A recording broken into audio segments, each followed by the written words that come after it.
Salut tout le monde, bienvenue dans ce nouvel épisode du podcast Focus Nature. Aujourd'hui, on reçoit le photographe et biologiste Louis-Pierre Ouellette.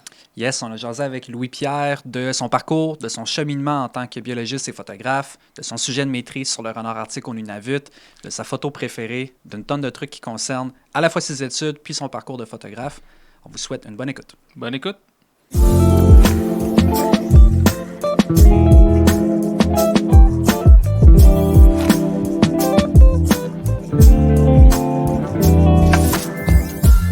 Dynamique, tu sais. Ben, déjà, en général, d'avoir plus de connaissances sur quoi que ce soit en nature, c'est juste bénéfique pour tout le monde. Là. Ah ouais, Fait complètement. que, tu sais, toi, tu le fais bien, il y a plein de photographes qui le font aussi, de juste, c'est ça, partager un peu plus d'infos que juste la photo. Là.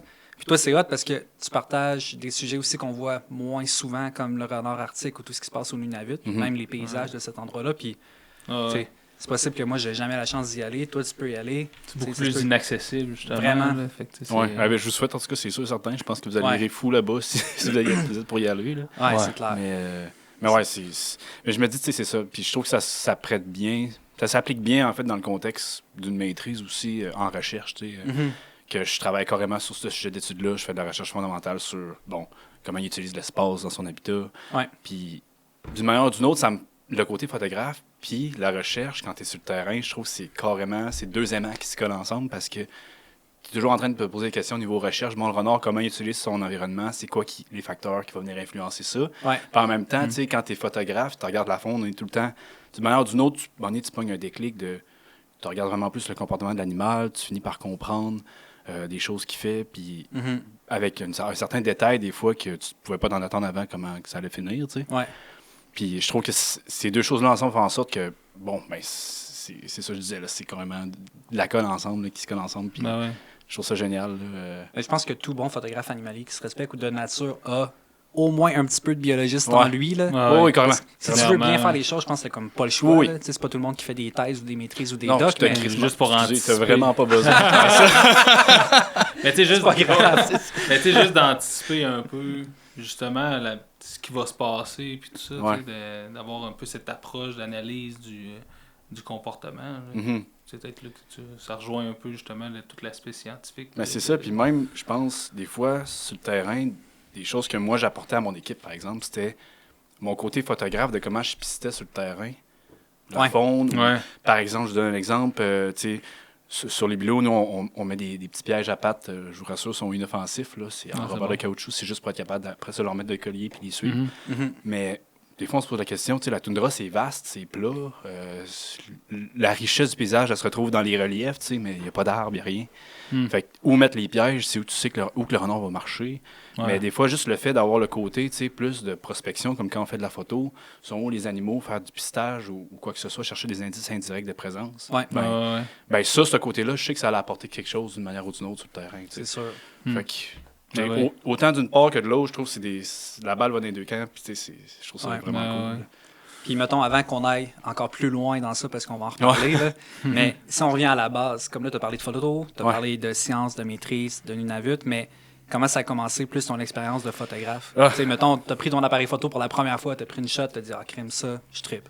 Ouais, ben en fait, ça remonte, ben, gars, je sais pas par où commencer, mais on va reculer en arrière. T'as pas besoin de donner d'échelle d'année, Non, là, non. tu peux dire en arrière. Ben, j'ai toujours été un sportif depuis que je suis petit, puis me suis ramassé, bon, à faire du football jusqu'à l'université, mais j'ai toujours eu un côté plus nerdy, je dirais, là, plus, je suis quand même quelqu'un de sensible à la base, puis des fois, être dans une équipe de football, puis la sensibilité, c'est des choses qui collent pas tout le temps ensemble. Tu fais des compromis, là, mais c'est pas des choses qui collent tout le temps ensemble. Puis j'étais tout le temps le gars qui regardait au-dessus du peps, des fois, les oiseaux. Là, puis, à un moment donné, il y avait une mouette de Bonaparte qui est passée. Puis, tu sais, tu vois jamais ça, une mouette de Bonaparte. Puis là, j'étais, hey, c'est bon, une mouette de Bonaparte. Puis là, je me faisais dire, ouais, on lâche les goélands, tu sais, je sais pas trop. Mais dans tous les cas, ça a commencé, tu sais, puis dans ce temps-là, je savais pas trop ce que je voulais faire. J'étais vraiment focusé sur le sport. C'est vraiment quelque chose qui m'intéressait, mais il y a quand même de quoi qui faisait en sorte que j'étais pas satisfait à 100% de ce que je faisais. Ouais. J'étais en génie civil, bon, il n'y a rien de mal à savoir comment mettre de l'asphalte, mais pour moi, c'était pas dans mes valeurs. Pas ça qui te parlait. Ouais. Non. Puis, tu sais, je sortais dehors, déjà, j'étais proche de la nature, puis je trouvais que ça clashait, tu sais, ma passion, avec dans quoi je m'enlignais. Fait qu'un bon jour, ben, j'ai décidé de lâcher tout ça, puis de me réorienter en biologie.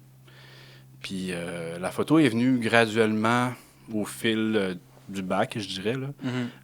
Ça a commencé avec des sorties tout court en forêt, d'observation d'oiseaux, des amphibiens, des petites choses comme ça. Puis graduellement, j'ai commencé à avoir un petit appareil. Je m'étais acheté un petit Canon vraiment basic, là, genre sur Kijiji. Là. Quand Kijiji, c'est encore le reference. Le pack. Ouais, c'est ça, le pack. Puis ça a commencé de même. J'ai commencé à faire de la photo. Puis je me souviens de la première photo que j'ai prise, que j'ai faite. Wow, OK, ça... C'était vraiment, tu sais, je le regarderais aujourd'hui, puis... Tu l'aimerais encore, là? Je l'aimerais encore, mais ça reste que tu vois que c'est... c'est des gens qui commencent à faire de la photo. Ouais. Puis, mais tu sais, c'est ça. Puis c'est à ce moment-là, j'ai comme pris conscience un peu de l'impact que ça pouvait avoir, autant sur moi, genre de mon côté. Bon, artistique, je peux transférer une émotion avec une image. Ça rejoint la nature que j'adore. Ça rejoint le comportement animal qui me fascine. Puis je trouve ça génial. Puis en plus de ça, la petite triste Sunday, comme on disait un petit peu plus tôt, c'est que d'une manière ou d'une autre, tu es capable d'influencer les gens en leur mettant seulement une petite idée dans la tête sur un animal peut-être, ou sur un comportement, ou sur un fait, un service écosystémique ou quoi que ce soit que la faune peut apporter. Tu sais. Fait que, ça a commencé vraiment qu'une photo, puis ça n'a juste jamais arrêté, là, au final. Là, je pense qu'on a tous passé un petit peu par là d'une manière ou d'une autre. À un moment donné, tu pognes le déclic, puis... Ça, c'est vrai pareil. Hein? Quand tu commences, des fois, tu commences pour certaines raisons. Puis à un moment donné, ça évolue aussi. Puis je pense que ça fait partie justement du processus naturel du photographe. Mais effectivement, au début, en tout cas, moi, dans mon cas, c'était plus de ramener un peu des souvenirs de ce que j'avais sur place. Puis à un moment donné, tu te rends compte que finalement, tu peux t'exprimer à travers ta photographie. Là, puis passer un message ou en tout cas, véhiculer quelque chose à travers ta photo. Oui, carrément. Pour vrai, c'est tellement quelque chose de... Je pense qu'il n'y a pas tant de mots à mettre là-dessus parce que ça rassemble tellement de choses, justement. Tellement de... Je sais pas, puis tu peux tout le temps te dépasser aussi. Tu essaies d'aller chercher de l'émotion, tu essaies d'aller chercher... En tout cas, c'est... Oui, tu sais, le proverbe qui dit « une image vaut 1000 mots des fois, c'est pas un mensonge non plus. C'est ça. Des fois, tu peux exprimer des trucs par des mots, par différentes manières, mais aussi une image, des fois, parle d'elle-même. T'as pas besoin de rien dire pour être capable d'exprimer une idée ou une émotion que tu as vécue sur place. C'est clair. C'est ça le pouvoir de la photo, honnêtement. C'est vraiment ça. Là. Fait que tu t'es rendu jusqu'où, mettons, dans ton bac en génie civil avant de faire comme « non, ça, oublie. » Comme je te disais, là, j'étais rendu au point, là, le déclic, c'est quand j'apprenais comment mettre de l'asphalte. Puis là, ça a fait qu'est-ce que je fais, là, genre... Comme je dis, il n'y a rien, il en faut du monde là-dedans. C'est foutument important de faire ça. On ne pourrait pas aller faire de la photo si on n'aurait pas de route. Non, exact. Fait que, mais moi, ça ne me rejoignait pas. Puis, j'ai vraiment eu le déclic de me dire, je pense que ça a pris 2 ans, à la moitié du bac. Quand même. De changer, Ça a pris 2 ans avant que je me dise, c'est le temps que j'écoute ce que je veux vraiment faire, puis de changer de carrière, de direction carrément. Là. Puis, y a-tu des trucs à travers de ce que tu as vu quand même dans ces études-là qui te servent encore un peu aujourd'hui ou genre plus du tout, puis c'est complètement... Concrètement, je pense pas, tu sais, mais l'arrière, des fois, tu sais, comme la programmation, tu sais, indirectement, là, je veux pas aller trop là-dedans, mais vu que je pars tout l'été, j'ai fait un script de code pour des hashtags, tu sais, par exemple, Instagram. Mais tu sais, ça part de Python qui part de mes connaissances en génie civil. Fait que tu sais, d'une manière ou d'une autre, je pense que dans n'importe quoi où tu vas apprendre des choses, puis que tu sais pas si tu vas trop le garder ou non. Tu sais jamais quand ça peut t'en servir. T'sais. Clairement, ça t'a aussi permis d'avoir le déclic ultimement. C'est-à-dire que ça t'a pris peut-être le génie civil pour vraiment catcher ce que tu voulais faire pour vrai, puis qu'est-ce qui te faisait vibrer, puis ce qui te rendrait plus passionné. Là. Fait que tu sais, des fois, c'est ça que ça prend, puis... Je lisais ton parcours justement, puis ça m'a un peu touché, puis c'est ça que je disais à Jérémy, parce que moi aussi, quand j'étais jeune, c'était full sport. Jusqu'à l'université, c'était football, c'était hockey. Puis à un moment donné, tout ce monde-là de compétition en équipe, relativement toxique dans mon cas, puis je sais que ça a changé maintenant, puis que ça doit être nettement mieux que c'était, mais comme à un moment donné, j'ai fait comme « Oh man, faut que je me retire de ça » parce que ça pesait tellement. Mais c'est fou, là, dans les sports, justement, là, oui. Pas être péjoratif, mais quand tu mets une gang de gars ensemble en compétition avec une autre gang de gars ensemble, l'escalade peut monter vite aussi. Là. Oui, puis tu sais, il y a les parents qui se mêlent de tout ça aussi, puis les entraîneurs. Ça devient rapidement tough, je trouve, pour un jeune adolescent ou même jeune adulte, en fait, jusqu'à 18-21 ans ou peu importe, mais après ça, tu tombes dans le monde de la photo de nature, puis là, t'es comme tout seul. C'est un autre monde carrément. C'est C'est deux des milieux mondes. où, justement, tu sais, des fois, peut-être certaines personnalités aussi, ça marche bien. Tu as parlé un peu de ta sensibilité et tout. Puis, tu sais, ton émerveillement que tu pouvais avoir avec tu sais, la mouette ou tu sais, ton attention vers d'autres choses. Puis, c'est des milieux qui sont un peu plus stériles par rapport à ça. Tu sais, que ça a moins sa place. Puis, c'est même moins valorisé aussi d'avoir ces affinités-là. Carrément. Puis, tu sais, je veux dire, c'est un monde, c'est carrément. C'est sûr que moi, quand on parle de ça, j'ai beaucoup mes images du cégep puis de l'université quand j'ai joué au football, où ça commençait vraiment à être la compétition. Là, sérieux, là. C'est plus sérieux. Là, puis ça m'a apporté plein de belles choses, là, au final, le sport, là, au niveau persévérance, organisation, leadership aussi. Là, je le vois juste quand je pars sur le terrain, mais j'ai quand même travaillé avec du monde que je m'entends pas nécessairement bien avec quand j'étais dans le foot. Puis le maillon le plus faible, ben si le maillon, comment dire ça, c'est quoi l'expression déjà? Ça te prend un maillon faible dans ta chaîne pour que ta chaîne pète, même si t'es autres maillons. Ouais. En tout cas, vous allez comprendre. Mais c'est ça, au final, il faut que tout le monde se comprenne puis communique. Puis ça m'a suivi, mais il n'y a pas grand place. On va pas parler de fleurs puis d'iris versicolores. Non, c'est sûr. C'est moins ce monde-là. Puis c'est vraiment, c'est ça. C'est des contextes carrément différents. C'est contrastant, là, vraiment. Ouais. Nice. Puis ta prise de photo, tu sais, mettons, il y a quelques années, quand tu as commencé avec ton premier petit Canon que tu as acheté sur Kijiji, puis maintenant, y a-tu eu comme une évolution au niveau des sujets, une évolution au niveau de ton approche ou de ta démarche artistique dans la prise de photo? Carrément. Puis je trouve que c'est ce qu'il y a de plus beau aussi quand j'évolue là-dedans, là, d'essayer de toujours un peu se remettre en question sur comment je fais les choses, mais aussi, c'est quoi ma signature à moi quand je fais des photos. Puis, je pense que quand... je suis honnête, là, on a tous fait des erreurs. On est humain, puis on fait des erreurs dans tout. Puis je l'ai fait en photo aussi. Puis ça m'est arrivé de caler des oiseaux, par exemple. Faire des choses comme même pour faire des photos. Puis... C'est très noble de ta part de te le dire. Ouais, mais je pense que d'une manière ou d'une autre, tout le monde va passer par une genre d'étape de même. Puis quand tu sors en forêt, même si tu as beau dire « je dérange pas la faune et tout », d'une manière ou d'une autre, ta présence génère une sorte de dérangement. Là, c'est à toi de dire...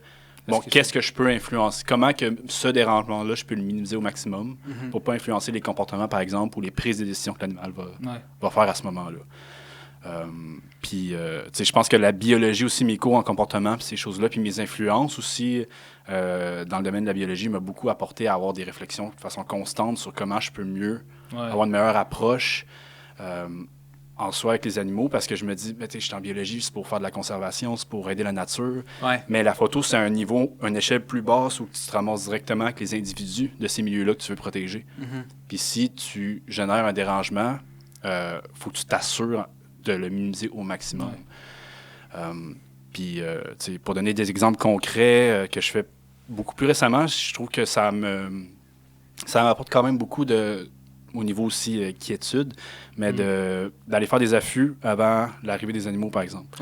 Même s'il n'y a pas d'animal ou quoi que ce soit, je me dis, bon, je vais aller me canter dans un coin, puis espérer avec les signes de présence que j'avais regardé la veille, qu'est-ce que je peux pas trouver. Puis juste ça, c'est une expérience en soi, parce que tu te ramasses en nature et tu es attentif à ce qui se passe autour. Puis, c'est beaucoup moins dans la culture de la photo québécoise, puis même peut-être plus nord-américaine comparativement à l'Europe, où ils font beaucoup d'affûts parce que les espèces sont beaucoup plus farouches, il y a plus de chasse, il y a plus de monde. Plus de monde aussi. Puis le fait qu'ici, justement, il y a beaucoup d'animaux qui sont un peu moins farouches, sont plus facilement approchables, c'est moins dans la culture de la photo.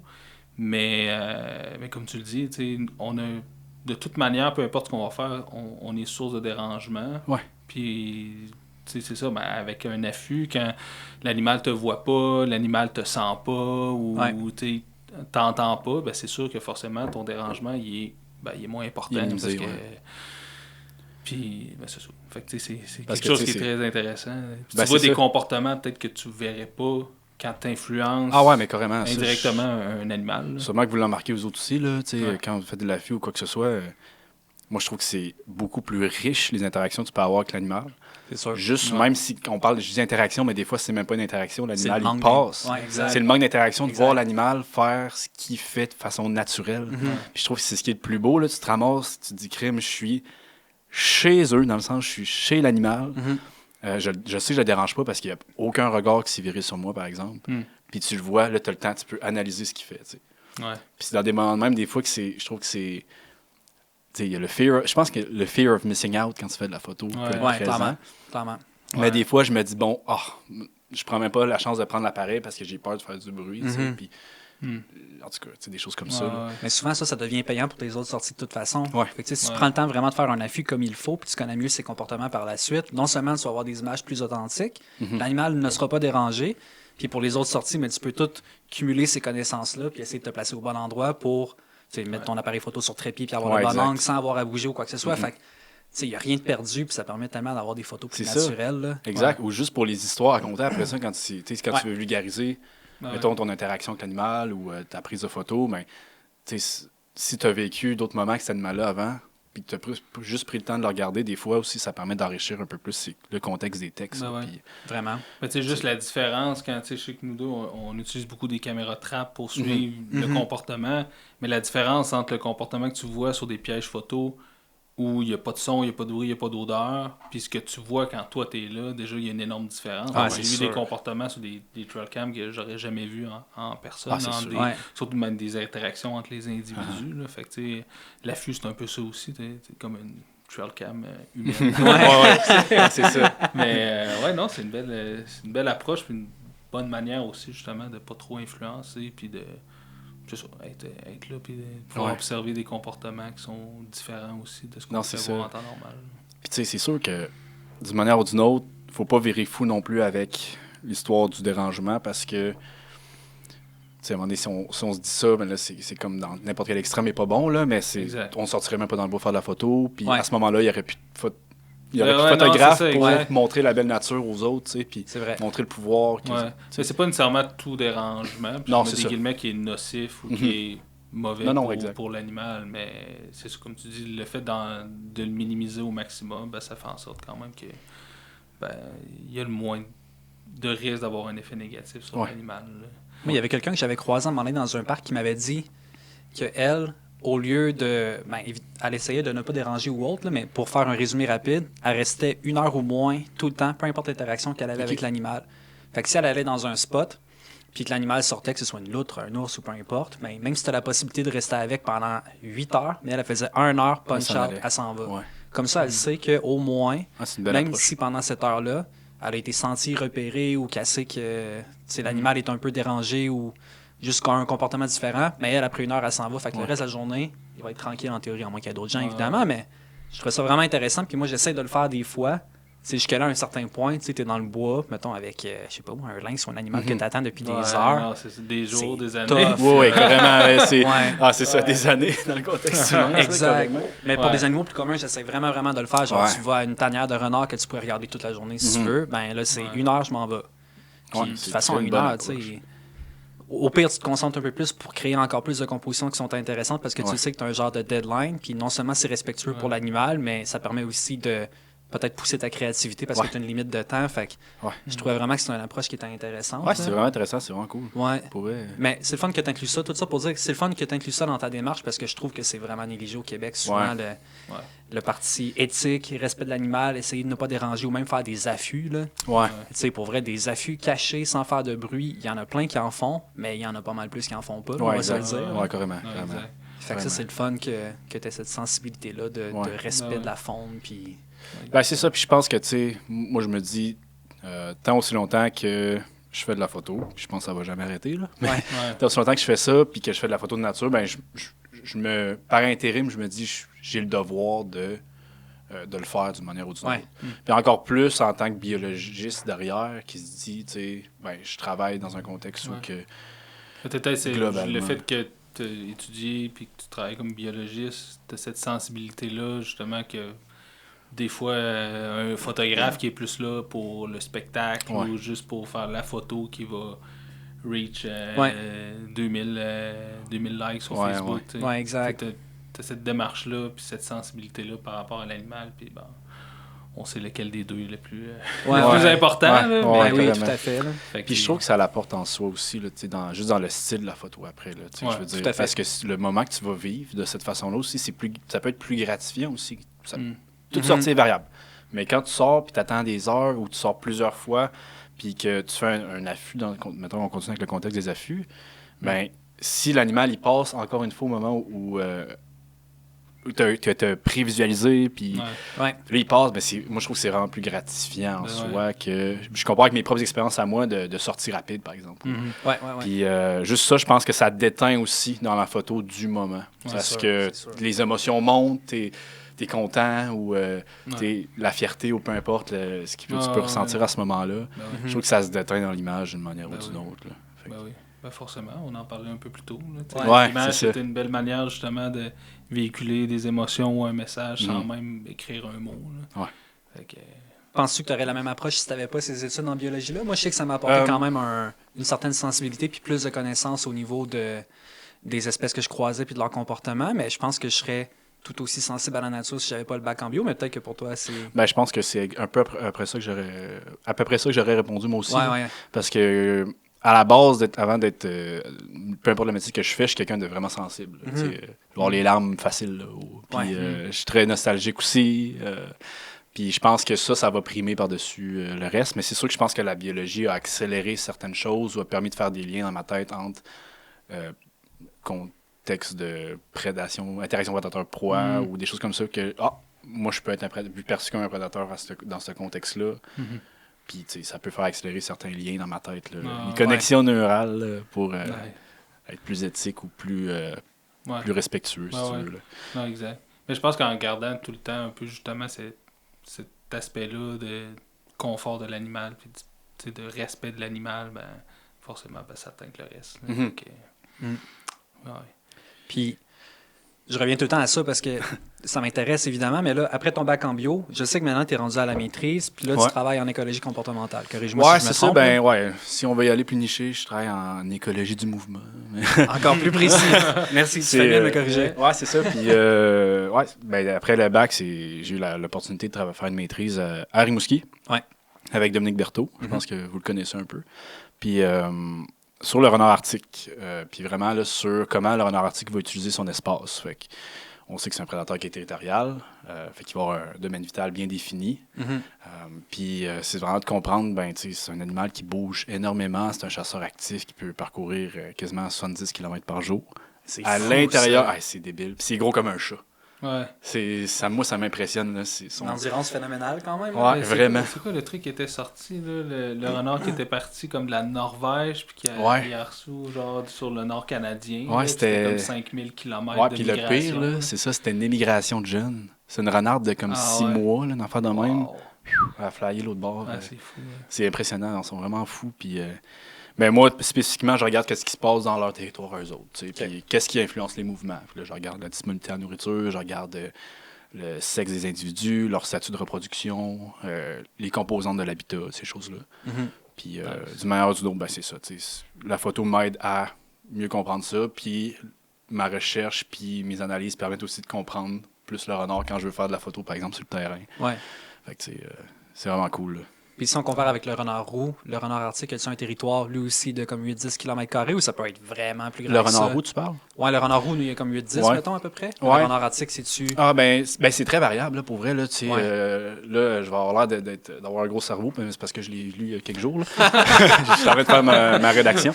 Mais tu sais, sur les études qui ont été faites sur le renard arctique, tu as des domaines vitaux qui peuvent varier de 4 km, c'est pas vrai, de 0,1 km² à 125 km². OK. Fait que, ça varie beaucoup d'un endroit à un autre, puis c'est vraiment en lien avec un contexte de disponibilité alimentaire.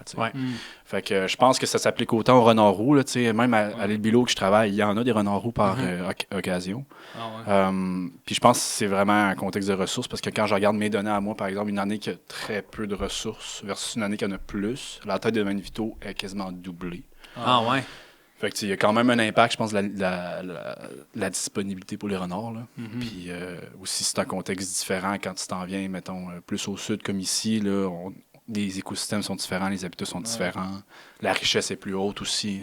Plus de... surtout un animal comme le renard roux qui va tellement bien s'adapter à l'humain. Puis l'humain amène... Exact. C'est niaiseux, mais juste en termes d'écureuils, de rongeurs dans les villes ou à proximité des villes... qui sont peut-être plus importantes, ça attire plus de prédateurs. Forcément, c'est sûr. Des opportunistes qui peuvent très bien se déplacer très peu puis avoir une quantité phénoménale de nourriture. Ouais, ce que tu dis là, c'est un autre truc que je viens de lire. Dans 34 pays différents, sur 36 espèces de prédateurs différents, ils ont prouvé que quand tu apportes une ressource anthropique, que ça peut être indirect via, comme tu dis, des écureuils, des rongeurs, ben, la taille des domaines vitaux de ces prédateurs-là va être réduite. Ça veut dire qu'ils ont besoin de moins d'espace pour combler leurs besoins, tu sais. Exact. OK. Fait que, tu sais, ça reflète exactement ce que tu dis. Puis ouais. le renard roux, c'est une espèce... C'était prévu. Ouais, c'est ça. T'as pensé à ça avant. aussi. Ouais, c'est ça. Mais tu sais, ouais, c'est... Mais surtout le renard roux, là, tu sais. Je veux dire, il est commun, on le voit beaucoup, mais Amo dit qu'il est fascinant, quand même. Ouais, vraiment. Sérieux, là. Tu sais, c'est beau, c'est commun, c'est relativement facile à photographier. Ouais. Fait que c'est un sujet de prédilection pour tout Ouais. le monde Exact, parce que c'est exact. accessible aussi. Exact. Là. Ouais. Puis il y a comme un aspect comme du caractère ou tu sais qui ressemble beaucoup à un animal domestique comme un chat ou un chien, tu sais, puis je pense qu'on fait beaucoup d'anthropomorphisme avec c'est le sûr. renard roux, tu sais, carrément. on le voit plus comme un animal domestique un peu, Ouais. même s'il reste sauvage, là, même si c'est dans la nature, mais on lui attribue beaucoup de comportements qui relèvent des animaux domestiques, je pense. Ben, c'est pour facile ça qu'on a de une le faire, connexion un peu plus proche avec lui. Là, Ouais. Ouais, carrément. Mais avec le renard arctique, c'est un peu la même affaire. Là. C'est un mélange de chat et de chien un peu. Là. Puis, Fait qu'il est un peu plus petit que le renard roux, dans le fond, c'est ce que je oui, comprends. il est plus petit. Ouais, c'est gros comme un chat. Moi, c'est la référence que j'aime utiliser. Là. Ouais, c'est une bonne référence. Un bon chat de maison, là, ça ressemble à la taille d'un renard arctique. Là. Puis, c'est quand même de toute beauté. Là. Ah ouais, c'est quelque chose. Puis c'est aussi fascinant. Puis je pense que c'est un des sujets...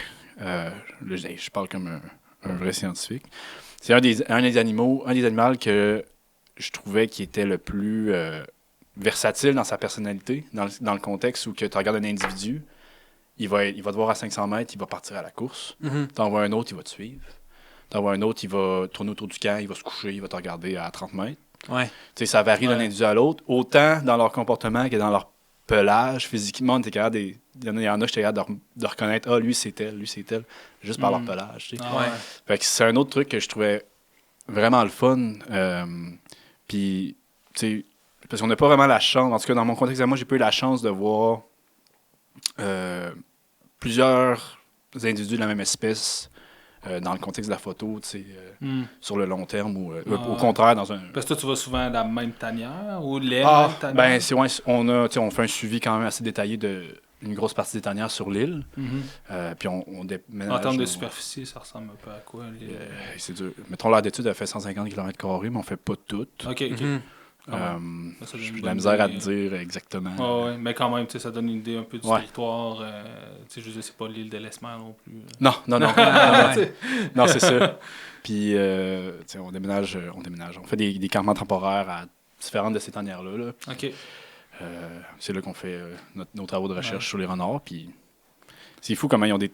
En tout cas, pas trop élargir sur le renard, mais je trippe. Là. C'est fou comment ils ont des domaines vitaux tellement définis. Là. C'est autant que quand tu les vois sur le terrain, tu te dis on va aller là, c'est sûr que je vais avoir tel. Puis t'en vois pas d'autres au centre. Il y en a qui passent, mais souvent ils sont très territoriaux et exclusifs. Puis tu le vois autant sur le terrain que sur les données après, sur les individus qu'on est capable de mettre des colliers. Là. Il y a un petit peu d'overlap, mais c'est... À peine. À peine. Là, Puis à part les renards roux, les renards arctiques sur ton territoire d'études, quelle autre espèce tu peux voir? C'est surtout, l'île Bilot, à base, c'est un refuge d'oiseaux migrateurs. OK. Il y a la plus grosse colonie d'oies des neiges connue au monde qui est là. À peu près 20 000 coupes-nicheurs par an. C'est quand même du stock. C'est énorme. Puis, ça l'amène toutes sortes de choses aussi là. Puis, mais dans les mammifères, c'est assez... Ça reste que c'est haut arctique, fait quand...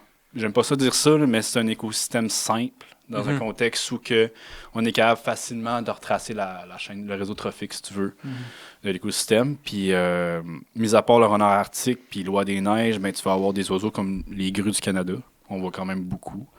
Dans la sauvagine, il y a eider à tête grise, arelle cacaoui, plongeon catamarin, plongeon du Pacifique, qui sont des sujets vraiment cool à photographier. Sinon, tu as toutes sortes de limicoles, là, des bécassos. Non, c'est pas vrai, je me trompe. Si je suis un biologiste, je me trompe. C'est tough. Pluvier bronzé, oui, il y a ça. Puis bécasso de Berde, c'est ça. Okay. C'est ça, ouais. Je connais même pas, tu vois. Ouais. Non. Mais après ça. Mais il y en a vraiment beaucoup. Les cas, c'est tough, c'est ça, à identifier. Puis des fois, la différence n'est pas énorme entre deux espèces qui vont nicher. Ah non, c'est ça. Des centaines de kilomètres l'un de l'autre. Ouais. Puis je sais qu'il y a deux espèces à Bilot, justement, le bécasso de Berde, puis un autre, là, puis il faut vraiment que tu ailles l'œil fin pour... Au son, tu peux peut-être le reconnaître à long terme, là, mais sinon, c'est ça. C'est tout beaucoup d'oiseaux quand même. Là. Il y a des ours, des lièvres, des trucs comme ça. Il y a des lièvres, oui. Des lièvres, mais ils sont pas si présents que ça. Ils sont vraiment nichés dans certaines régions là, sur l'île qu'on connaît bien. Puis j'ai comme plan d'y aller, de faire des belles shots de lièvres. Mais ouais, c'est pas ce qu'il y a de plus intense, je dirais, sur Bilo, là, les lièvres. Puis les ours, c'est assez rare. J'en ai vu un en 2022 de loin. Puis j'étais bien content de le voir de loin. Ouais. Mais c'est pas une place qui, normalement, va avoir beaucoup d'ours. Okay. Là, Tu as abordé un petit peu le sujet, mais comment tu conjugues justement tout ton secteur d'études avec le renard et la photographie? Ouais. Quelle part ça prend un peu? Est-ce que tu te sers de tes photos aussi pour ton projet de recherche? Ouais.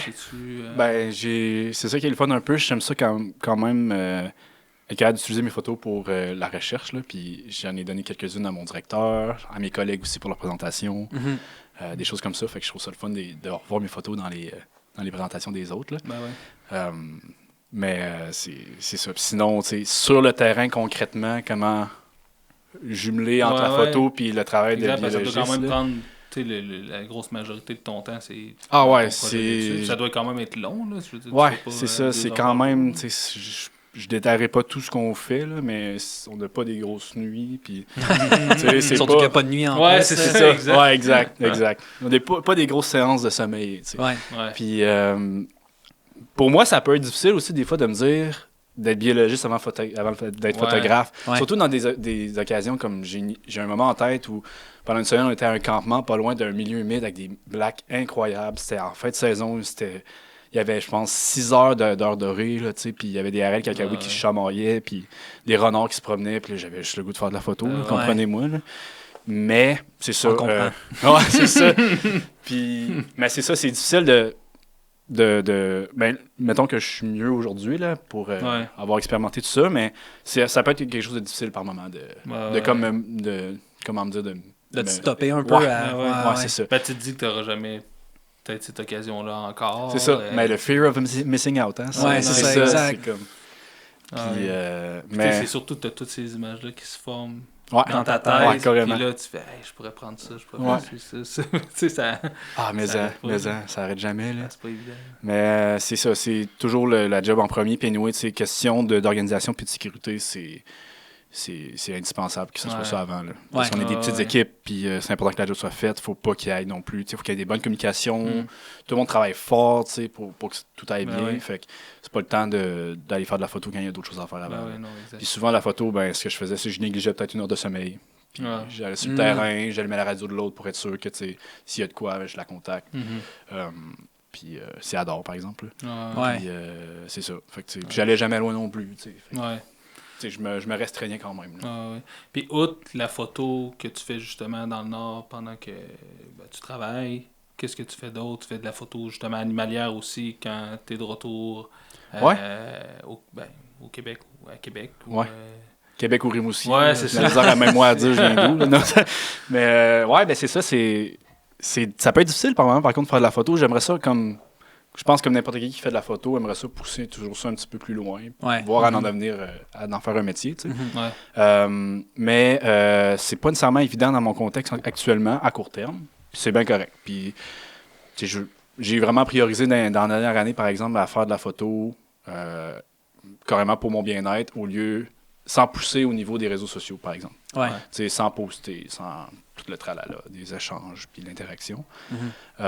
Parce que ça peut être difficile de comme jumeler un horaire à la maîtrise. C'est ça que j'ai appris aussi un peu rough, là, que travail autonome quand même. Tu n'es pas cadré avec des cours. Tu fais ton propre deadline.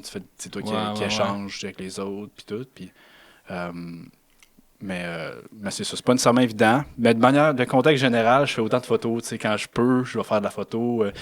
J'ai la chance d'être à Rimouski au BIC, puis d'aller faire de la belle photo au BIC, de sortir au BIC. La nature est pas trop loin, au moins à Rimouski. La nature est vraiment cool, pas loin. C'est ça qui est le fun. Tu fais 10 minutes de char, tu es dans du Cheyenne ailleurs quasiment. Puis tu as le fleuve Saint-Laurent de chaque côté. C'est vraiment cool. Puis, mais c'est ça. C'est toute une question de compromis, mais c'est sûr que la maîtrise reste une priorité pour le moment. T'sais. Ouais, je comprends. Puis, on verra qu'est-ce que l'avenir me réserve par la suite après tout ça. Là. Ça finit quand, cette maîtrise-là? Décembre. Ah ouais, crime, ça se sent finit bien. en décembre. Ouais. On veut finir en décembre. Fait que dépôt de thèse, puis après ça, tu passes à autre chose. Ouais, tu penses dépôt- te lancer au doc, Une chose à la fois. Là. On Clairement. va finir la maîtrise. J'adore la recherche, pour vrai. Là. Mhm. Je trouve que le milieu de la recherche, c'est incroyable pour l'intellectuel. Se poser des questions, le côté curieux, Ouais. il est comblé. Puis aussi, tu sais, j'adore le comportement animal et ces choses-là. Fait que l'équipe est le fun. Tu sais, c'est tout du monde passionné qui Ça, travaille c'est là-dedans. précieux aussi. Ah là. ouais, c'est vraiment Ça peut le virer fun. au vinaigre assez vite là, si tu Ouais. t'entends pas bien avec ton C'est équipe, clair, honnêtement. là. c'est clair. Fait que tu sais, je dirais pas non, mais j'ai d'autres projets en tête. Je suis quelqu'un, je pense, de très ambitieux avec plein de choses. Puis je pense que j'aimerais ça me donner une chance de me lancer dans mes projets, tu sais, comme Ouais. peut-être la photo, j'aimerais peut-être voyager aussi un petit peu, tu sais. Mhm. Peut-être qu'il y a un emploi aussi qui va me permettre de faire un mélange de recherche et de photo. Mhm. Never say never, comme on dit. On ne Ben sait pas ouais, qu'est-ce ben qui ouais. peut arriver. Puis ce serait peut-être l'idéal pour moi, en tout cas. À voir qu'est-ce que le futur me réserve, mais Ouais. je suis pas Ben fermé à rien, tu sais. Mais... Ben, c'est ça qui est quand même le fun avec ça. Puis, tu sais, on en parlait un peu quand on a fait notre épisode sur la business. C'est que, tu sais, c'est tellement varié aussi comme domaine autour de la photo. Puis, tu sais, tu peux mixer ça avec d'autres choses aussi sans Ouais, c'est être à ça. temps plein là-dedans. Mais, tu sais, puis, tu sais, même dans ton domaine de recherche, ça peut apporter beaucoup aussi d'avoir Ouais. des preuves physiques, tu sais, d'avoir des preuves de photos, Mhm. ou faire des suivis, ou faire, tu sais, des... Ouais, Il y a exact. tout un volet qui est même complémentaire aussi. Ouais, avec ça. carrément. Je pense que ça s'applique vraiment bien, la photo, dans plein de contextes, en fait, là, Ouais, ouais. en biologie ou Ouais. peu importe Ouais, dans quel ou de la organisme tu vas travailler ou en documentation, recherche. Ouais, c'est ça, Ben exact. ouais. Toutes les sciences, en fait, c'est Ouais. vraiment un bon pont, je trouve, entre le public Exact. général, non scientifique, puis les scientifiques. Exact. Puis il y a de plus en plus d'équipes ou de genres de recherche qui essaient d'inclure l'art justement dans ces Ouais. projets-là pour que ce soit plus facile de parler au monde. là. Ouais. Exact. Puis, tu sais, tu disais Ça tantôt, soit moins mais- cérébral, Ben un oui. peu plus... c'est actif, cool, là, les ouais. graphiques, les stats, puis toutes les données que vous avez, c'est ultra précieux, mais d'avoir une image qui est associée à tout ça, je pense que ça permet de... Ben, carrément. Vulgariser C'est- toutes C'est ces- comme Jay tantôt, il disait une image vaut 1000 mots. Tu sais, Ouais, puis ouais, carrément. Là, tu sais, Mais tu sais, on c'est- parlait, quand tu es arrivé tantôt, des timelapses de glaciers. Mhm. Tu sais, t'as beau savoir que le glacier, il recule 75 mètres par année ou whatever, puis, mais quand tu as une vidéo C'est ça, qui quand tu le est vois allée sur concrètement. un an, puis là, tu vois, OK, wow, là, c'est rendu là, puis whoop, ben, le glacier, Ouais. il en reste plus. Tu sais, ou le fait de le voir, puis qu'il y a une empreinte, tu sais, justement, qui est physique comme ça, que tu peux montrer au monde. Le fait de le dire, c'est tel quel, mais le fait de le montrer, puis Exact. qu'il y a quelque chose de plus tangible à Moi, je ça, pense que des fois, l'impact qui peut être vraiment plus important. Ben ouais. puis Ouais, c'est sûr. Ah, C'est ouais. ça. Tu sais. Exact. Ça fait... là, c'est la deuxième année que tu vas à l'île Bilo? Ça va être la troisième année. Troisième? Ouais. C'est une question que j'avais, puis peut-être que 3 ans, c'est pas assez, mais toi, as-tu vu des changements dans tes 3 passages à l'île Bilo? Ah non, je peux pas vraiment c'est dire. juste- Tu sais, j'ai vécu Chaque des- saison est différente en plus, là, Ouais, mais exact. chaque année plutôt. Mais c'est ça, je parlais tantôt un petit peu, puis on parlait justement des glaciers. Ouais. Puis, tu sais, il y a des images du glacier au camp, dans les débuts. Mhm. Puis maintenant, on voit le glacier maintenant. Ouais. Dans la vallée, dans le fond, du camp 1, dans le fond. Puis on voit quand même la différence. Là. Fait que, Ouais, tu sais, sûrement, hein. des fois, tu te poses des questions. Puis, tu sais, on est là, puis on voit vraiment l'endroit, là, la strate, où il n'y a pas de végétation qui a poussé parce que c'est trop précaire. Tu sais. Puis Mhm. il est quand même épais. Là. Ouais. Ah ouais. Tu sais, là, je suis pas un glaciologue, là, mais Non, je tu sais, comprends. je suis pas fou Ouais, non ouais. plus. Ça fond. Non, non. Puis Non, c'est... c'est stressant. Tu sais, des fois, tu regardes des affaires de Ben même. ouais. puis- Non, c'est ça. Surtout pour des... Je pense qu'il en parle beaucoup aussi. Pour les milieux arctiques, Ouais. la différence, le changement est encore plus énorme que dans d'autres régions plus tropicales. Ou, Ouais, c'est sûr. tu sais, les différences sont encore plus marquées. Ouais, vraiment. Vraiment, c'est vraiment plus. Ouais. c'est- Mm. Non, c'est inquiétant, mais bon. Ouais. J'aimerais ça qu'on revienne sur une photo que moi j'ai en tête puis qui a frappé sûrement bien du monde. Puis moi Ouais. aussi, là, c'est une photo d'un renard arctique, Mhm. évidemment, qui est comme en train de sauter sur une espèce de toundra taïga qui est... En tout cas, la shot est phénoménale. On la mettra Ouais, dans la ouais. capsule Mhm. YouTube pour les gens qui veulent regarder. Mais c'est-tu, mettons, la photo qui te rend le plus fier? Carrément. Ouais, hein? Faut oublier de Carrément. mentionner Encore aussi ce que jour. le renard a un œuf dans sa gueule. Ouais. Ouais, il y a celle-là, puis il y a l'autre qui court aussi. Les deux Ah, ok, sont ouais. vraiment, Ouais, ouais. vraiment... même série, sûrement, en fait. Là. Peut-être même la même journée, ces deux photos-là. Ouais, c'est le même individu. Là. Ouais, c'est ça. C'est le même individu. C'est Ouais. juste que j'ai été. Tu sais, c'est des. Justement, tantôt, je parlais de. Des fois, je prenais une petite heure à la place de me coucher. Je Ouais. devais faire des affaires de même. Mais ça, c'est Mais une heure ça- payante, là. Ouais, Payante, en gros guillemets. mais là. je suis allé à Ouais. peu près 12-15 fois à cet endroit-là, attendre. Hmm. Puis à un certain point, ben là, c'est ça. La limite est comme, faut que je dorme. Justement, je m'en mets des pièges, puis je m'en vais Ouais. faire 20 km de marche, fait qu'il faut que je dorme. Ouais. Mais, tu sais, à force de regarder les renards, puis surtout, c'était une année particulière où il n'y avait pas beaucoup de ressources Puis les milieux humides devenaient une ressource quand même assez importante pour les renards parce que les oiseaux qui nichaient sur des îlots, par exemple, en plein milieu des marais, ben, ça venait des œufs disponibles pour eux autres. Fait que tu sais, j'ai comme, là, les déclics se faisaient, puis je me suis dit, ça serait malade d'avoir une photo d'un renard qui saute, juste ça, ou qui nage. Ouais. Puis là, j'ai une photo d'un renard qui saute avec un œuf, qui ramène un œuf. Ça, c'était quelque chose. C'est fou raide, ouais, c'est fou raide. C'est au moins une dizaine de fois à faire le même chemin ou à, tu sais, pas nécessairement le même endroit, mais viser les milieux humides, regarder s'il y a des nids. Tu sais, aussi, c'est une balance à se faire. Bon, est-ce que je dérange l'oiseau non plus? Tu veux pas. C'est comme on disait tantôt, tu veux pas. T'es quand même dans toundra, t'es un gros singe qui marche. C'est pas habituel pour eux autres. Fait que des fois, je rebroussais chemin parce que tout simplement, je trouvais que c'était pas. J'étais mal à l'aise. Tu le voyais qu'il était dérangé, là. Exact. Puis, mais ouais, c'était. Cette fois-là, ça a comme été, pour vrai, je revenais au camp, puis je gambadais, là.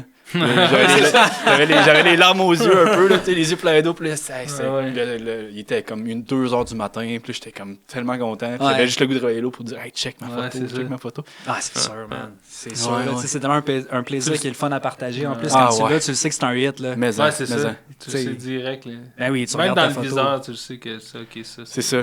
Ouais. Même encore là, des fois, t'as la chienne de dire, est-ce que ma lentille m'a fait de quoi? Ouais, tu check c'est sharp, là. C'est ça, c'est sûr. Ouais, mais en tout cas, j'étais vraiment. C'est vraiment. C'est mon cliché. Après ça, c'est dur de se dire qu'est-ce que je vais faire, tu sais. Je pense qu'on est un peu de même, qu'est-ce que je vais faire de plus. Ouais. Mais je pense qu'il y a tout le temps de quoi, c'est ça. Il y a tout le temps de quoi. Puis là, peut-être c'était voir de quoi. Ou essayer de faire les choses différemment aussi. Tu dis, ben là, je vais essayer avec une lens différente, ou je vais me placer dans un angle de vue différent, ou avec la lumière de manière différente. Parce que c'est ça qui est beau aussi. Les conditions changent tout le temps, ou en tout cas presque, puis toi-même aussi, tu changes quand tu te déplaces ou ce que tu utilises. Que tu peux faire justement en restant plus loin. Il y a plein de... Ce qui est beau que la photo, c'est jamais arrêté. Non, carrément. Il y a tout le temps de quoi à faire. C'est ça, c'est juste de se dire, bon, ça va être quoi cette année? Ça va être quoi on sait que cette année, c'est une année, ben, on le sait pas, mais on suppose que ça va être une année importante en lemming. Possiblement de la reproduction, possiblement d'arfans. J'ai pas vu vraiment d'arfans là-bas encore. Peut-être que l'opportunité va se tourner peut-être vers ces prédateurs aviaires-là. Qui sait, là, je sais pas. Mais c'est une photo dont tu rêves? Là-bas ou ailleurs, en fait?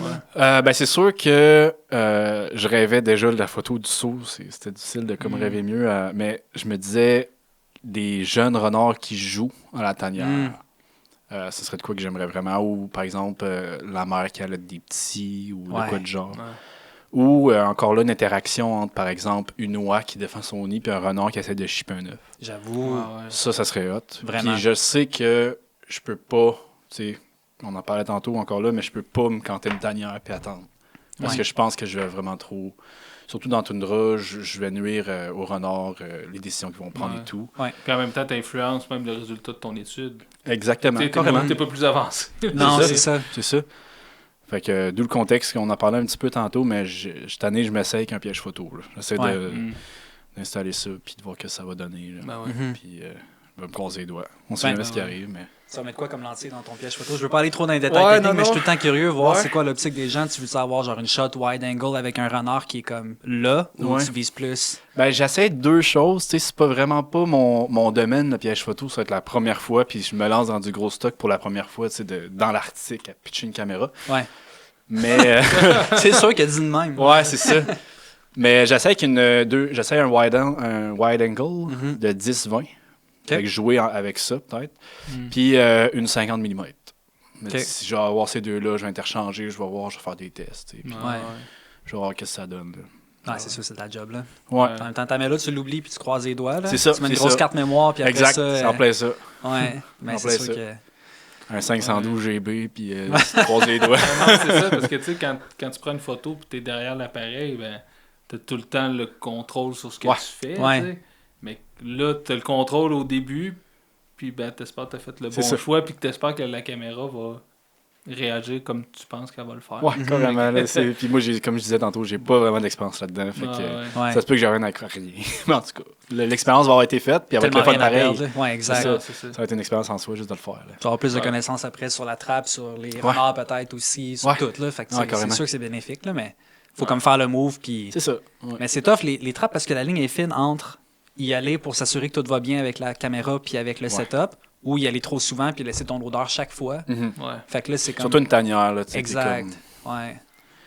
Fait que, ça va être une fois espérer de faire une bonne calibration. Je vais solliciter mes collègues de m'aider à faire le petit truc devant pour voir si le sensor marche. Moi, le cadrer comme du monde. Mais autre que ça va être OK, on se croise les doigts, on va travailler, puis j'en reviens une semaine après peut-être, ou je sais pas. Ben, c'est ça, t'es dans un contexte où, tu sais, comme ici, je veux dire, mettons, tu vas faire une tanière de renard qui est relativement proche d'une habitation où, tu sais, ils ont déjà vu des humains, mais là-bas... À part vous autres, ils n'ont pas vu grand monde de leur vie. Là. Et on parlait justement de laisser ton odeur et tout. Ben, c'est sûr que ça a un effet qui est un peu différent que ici, laisser ton odeur proche d'une tanière de renard roux. Non, c'est ça. Puis on le sait que ça a une influence. On le sait parce que juste quand on piège, on prend toutes les précautions possibles. On met une toile à terre, on met des gants de latex, des gants par-dessus de jardinage. On s'assure carrément d'essayer de laisser le moins d'odeur parce qu'on sait que ça a une influence. Si on l'odora tellement fin. Là, Ben, les autres, c'est leur survie. Là, c'est la manière qu'ils trouvent leur nourriture et tout. Fait qu'eux autres, ben, forcément, c'est... Exact. C'est assez... c'est poussé à l'extrême. Non, c'est clair. Nice. Qu'est-ce qu'on peut te souhaiter à part une maîtrise complétée et réussie puis plein de belles photos cet été? C'est quoi tes projets, tes rêves là, au-delà de la photo, au-delà de la maîtrise? Qu'est-ce que les prochaines années te réservent? Ben, je pense plus au long terme en ce moment, puis c'est un contexte vraiment différent de la photo. Là. Mais si vous pouvez me souhaiter de la réussite dans mon projet d'autosuffisance avec ma blonde, cool. je serais content. Yes. Très cool. Voilà. Ça serait l'objectif à long terme, tu sais, puis de voir comment je peux mixer ça avec la biologie puis la photo en même temps. Là. C'est un heureux mix, on dirait que c'est full complémentaire. Ouais. Ça fait tellement de sens. Ben tu sais, en même temps, c'est ça, on a tous, je pense, eu une petite phase où on se posait des questions sur l'environnement. Puis moi, j'ai une grosse phase d'anxiété là, aussi. Là. Puis là, on dirait que ça m'a comme un peu remis ça à la traque. Ben, c'est pas le bon terme, là, mais ça m'a fait réaliser plein de choses. Puis autant que j'essaie d'avoir un impact positif sur l'environnement dans le domaine où je travaille, je me dis c'est aussi des choix quotidiens que je fais à tous les jours. Puis des fois, c'est difficile dans le monde qu'on vit de faire des choix qui sont vraiment écologiques à 100%, être, mettons, carboneutre.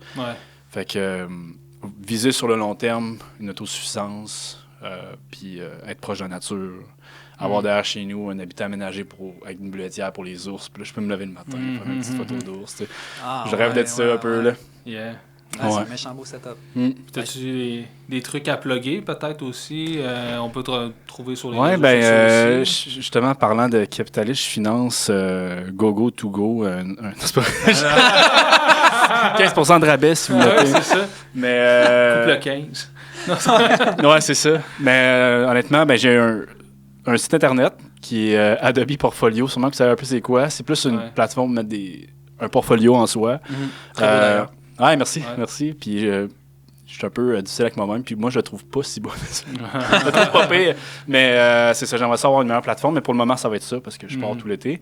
Puis sinon, Instagram, ça reste la plateforme de référence où que je plug le plus souvent mes photos, mes textes, puis je suis plus interactif. Fait que, Bon, top. Yes. Pierre, c'était un vrai plaisir de t'avoir avec nous. Vraiment, de partager tout ça avec vous autres, c'est vraiment le fun. Tout du succès dans tes...